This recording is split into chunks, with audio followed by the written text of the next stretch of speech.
Hello friends, welcome back to my channel. ये इस ड्रामे की हिंदी एक्सप्लेनेशन का पार्ट 7 है। तो चलिए वीडियो को स्टार्ट करते हैं। क्वाना जियांग के स्टूडियो में आती है। यूरो बताती है जियांग तो मीटिंग के लिए गया है, मैं भी वहीं जा रही हूँ। क्वाना बोलती है उसे बता देना आज हमने गैदरिंग रखी है। मीटिंग अटेंड करने के बाद जियांग अपने दोस्तों से मिलने जा रहा था, तभी यूरो तबीयत खराब होने की एक्टिंग करने लग जाती है। जियांग उसे बोलता है मैं तुम्हें घर छोड़ देता हूँ। यूरो बोलती है रहने दो, तुम्हारे दोस्त तुम्हारा वेट कर रहे होंगे। जियांग बोलता है कोई नहीं, हम लोग तो मिलते ही रहते हैं। जियांग उसे डिनर कराने ले जाता है और फिर उसे घर छोड़ता है। यूरो सोचती है आज का दिन उसके लिए डेट जैसा था।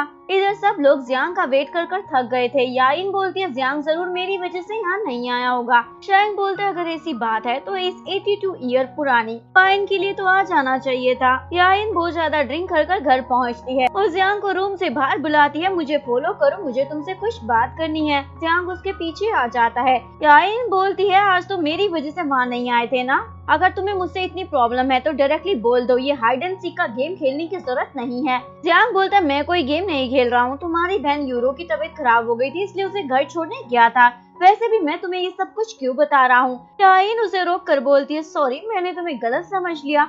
जियांग उसे उसके रूम में बेड पर लाकर पटक देता है। याइन बोलती है मुझसे इतनी नफरत मत करो। जियांग उसे सोने के लिए बोलकर चला जाता है। नेक्स्ट से जियांग उसके रूम में ब्रेकफास्ट लाता है और फिर उसे जगाकर बोलता है जल्दी से तैयार हो जा, मुझे तुम्हें कुछ दिखाना है। नेक्स्ट सीन में दोनों स्टूडियो में होते हैं। जियांग उसे ग्लास बॉल दिखाता है जो वो बना रहा था और दोनों की इस पर बहस होने लग जाती है। यूरो भी स्टूडियो के अंदर आ रही होती है, तभी उसे बाहर मिस्टर बीट मिल जाते हैं। अगर तुम मेरी हेल्प करोगी तो मैं तुम्हें युआन ग्रुप का हिस्सा बना लूंगा। यूरो उसका साथ देने से साफ मना कर देती है।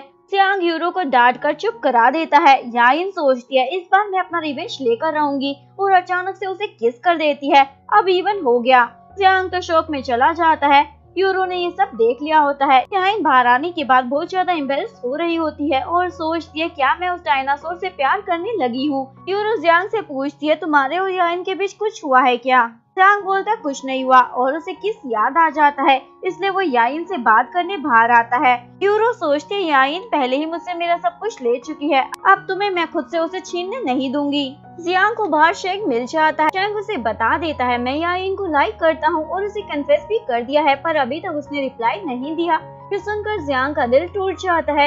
यूरो याइन को बुलाकर पूछती है क्या तुम जियांग को लाइक करती हो। याइन बोलती है पता नहीं। यूरो बोलती है अगर तुम्हें पता नहीं तो खुद को कंट्रोल करो क्योंकि मैं उसे लाइक करती हूँ। तुम तो युआन ग्रुप के प्रेसिडेंट की एक लौती पोती हो, तुम्हें तो कोई भी अच्छा अमीर ज़्यादा मिल जाएगा। प्रॉमिस करो तुम जियांग से दूर रहोगी। याइन प्रॉमिस नहीं करती तो यूरो गुस्सा होकर वहाँ से चली जाती है। जिसके बाद याइन जियांग को आकर बोलती है उसकी इसका कुछ भी मतलब नहीं था, वो बस मैंने इवन करने के लिए किया था, और ये कहकर अपने रूम में चली जाती है। यूरो मिस्टर बीट से आकर हाथ मिला लेती है। मिस्टर बीट बताते हैं मैं मिस्टर ब्राइट की प्रेसिडेंट की पोजीशन को पाना चाहता हूँ उन्हें हटाकर, और तुम उन लोगों के आसपास रहती हो इसलिए मैं चाहता हूँ तुम सारी अपडेट मुझे ला कर दो। यूरो ओके बोल देती है। नेक्स्ट सीन में जीएम यानी शेंग के डैड जियांग के स्टूडियो में आते हैं और उसे बताते मिस्टर बीट ने तुम पर 30 मिलियन यूएसडी की पेनल्टी लगाई है क्योंकि तुम युआन ग्रुप का हिस्सा थे, उसके बावजूद तुमने अलग से मोबाइल टेंडर के लिए अप्लाई किया, और ये बात प्रेसिडेंट अच्छे से जानते हैं, वो सारा ब्लेम अपने ऊपर लेने के लिए तैयार हैं। पर अगर तुम मेरी कंडीशन मान लोगे तो मैं तुम्हें एक डिजाइन का प्रोजेक्ट दिलवा दूंगा जिससे तुम्हारी सारी प्रॉब्लम सॉल्व हो जाएगी। जियांग पूछता है क्या कंडीशन है। जियांग बोलते तुम्हारा याइन के साथ जो भी है सब खत्म करना होगा क्योंकि मैं चाहता हूँ शेंग उससे शादी करे और युआन ग्रुप का सक्सेसर बने। जियांग प्रेसिडेंट यानी ग्रैंडपा के लिए अपने प्यार को सेक्रीफाइस करने का डिसाइड कर लेता है और क्वाना को आकर बोलता है मैं तुम्हारे साथ ओके हूँ तो क्या हम डेट कर सकते हैं। क्वाना स्माइल कर देती है। इवनिंग में जियांग बाकी सभी को बता देता है कि वो क्वाना को डेट कर रहा है। फैंग और याइन ये सुनकर काफी सैड हो जाते हैं। शेंग घर आकर अपने डैड को बता देता है उसकी बहन क्वाना और जियांग एक दूसरे को डेट कर रहे हैं। डैड एकदम ठंडा सा रिएक्शन देते हैं। शेंग पूछता है क्या आप खुश नहीं हो। जियांग बोलते हैं मैं खुश हूँ, पर अगर तुम याइन और अपनी डेट के बारे में बताते तो ज्यादा खुश होता। रात को जियांग घर के गार्डन में आता है। याइन को देखकर वापस जाने लगता है। याइन उसे रोक कर बोलती है कांग्रेचुलेशन, अब तुम सिंगल नहीं रहे। जियांग बोलता है तुम्हें भी शेंग के बारे में सोचना चाहिए, वो एक अच्छा लड़का है और तुम्हें सूट भी करता है। याइन मन में सोचती है ये होता कौन है मेरा मैच मेकिंग फिक्स करने वाला, और उसे बोलती है तुम क्वाना के साथ काफी सूट करते हो। जियांग उसे उसकी रिंग वापस कर देता है जो बचपन में दोनों को अलग करते समय जियांग के पास चली गई थी। जियांग वहाँ से चला जाता है। याइन बहुत ज्यादा सैड हो जाती है। नेक्स्ट डे क्वाना जियांग के स्टूडियो में आती है और यूरो को लंच बॉक्स देती है। जियांग और क्वाना को एक लंच शेयर करता देख यूरो बहुत ज्यादा जल जाती है और उसका दिया हुआ लंच बॉक्स डस्टबिन में फेंक देती है। यूरो मिस्टर बीट से मिलती है और उसे खबर देती है प्रेसिडेंट की हेल्थ कंडीशन ठीक नहीं है। मिस्टर बीट बोलते हैं मुझे उनकी हेल्थ रिपोर्ट चाहिए और उसे इस काम के लिए एक चेक भी देते हैं। जिसके बाद यूरो याइन के घर आती है और उसे बोलती है क्वाना आज जियांग के साथ कुछ ज्यादा ही चिपक रही थी, मुझे अच्छा नहीं लगा। याइन बोलती है वो दोनों एक दूसरे को डेट कर रहे हैं। ये सुनकर यूरो तो शॉक हो जाती है।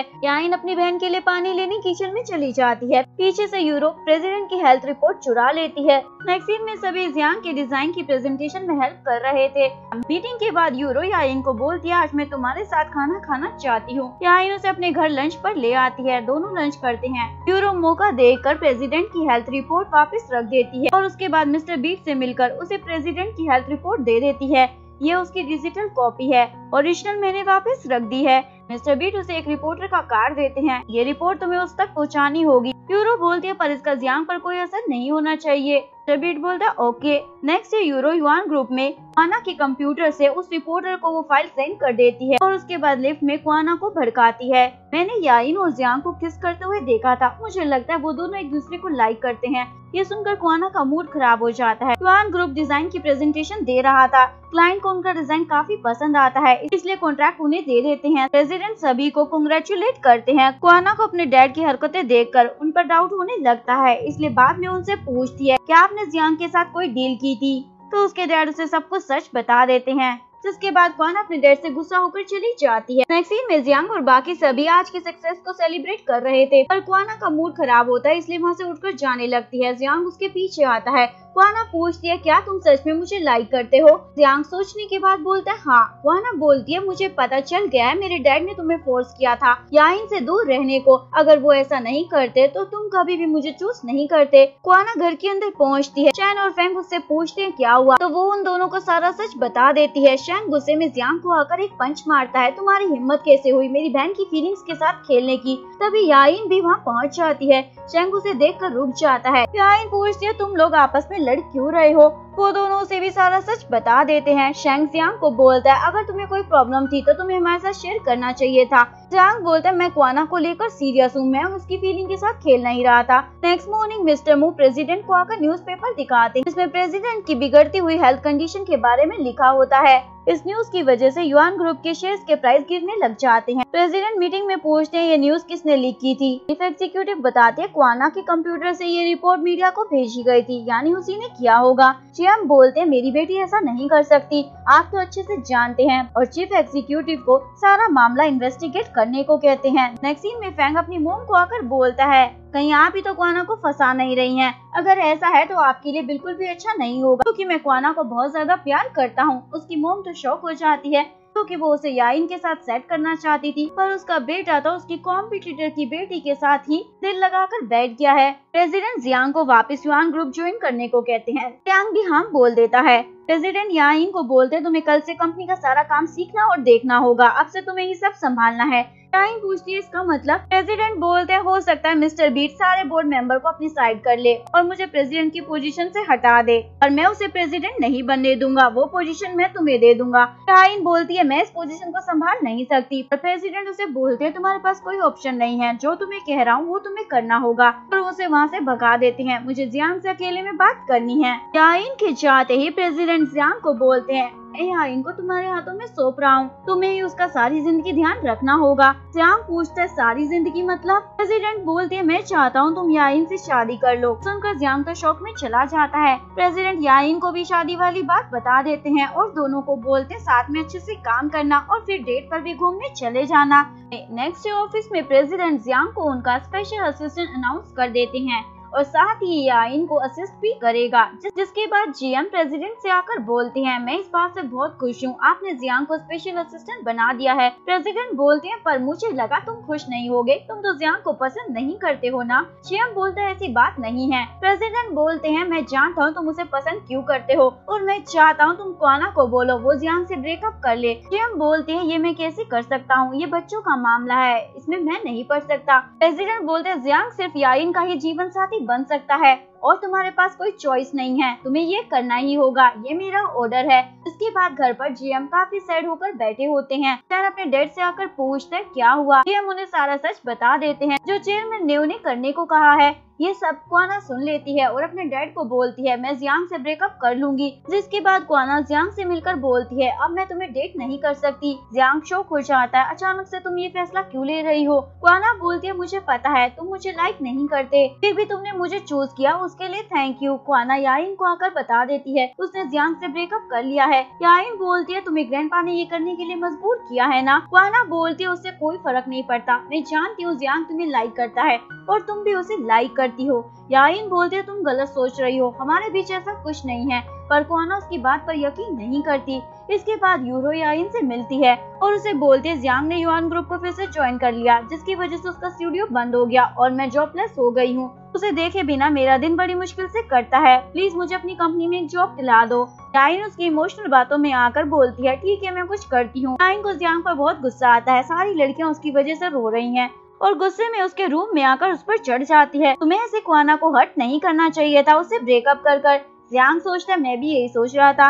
याइन बोलते है ठीक है तो तुम क्वाना से पैचअप कर लो और ग्रैंडपा को मैं देख लूंगी। अगर आपको वीडियो अच्छी लगी हो तो प्लीज वीडियो को लाइक करें, चैनल को सब्सक्राइब करें, न्यू अपडेट्स के लिए बेल आइकन का बटन प्रेस करें। मिलते हैं नेक्स्ट वीडियो के साथ, तब तक के लिए सारंगे, बाय बाय।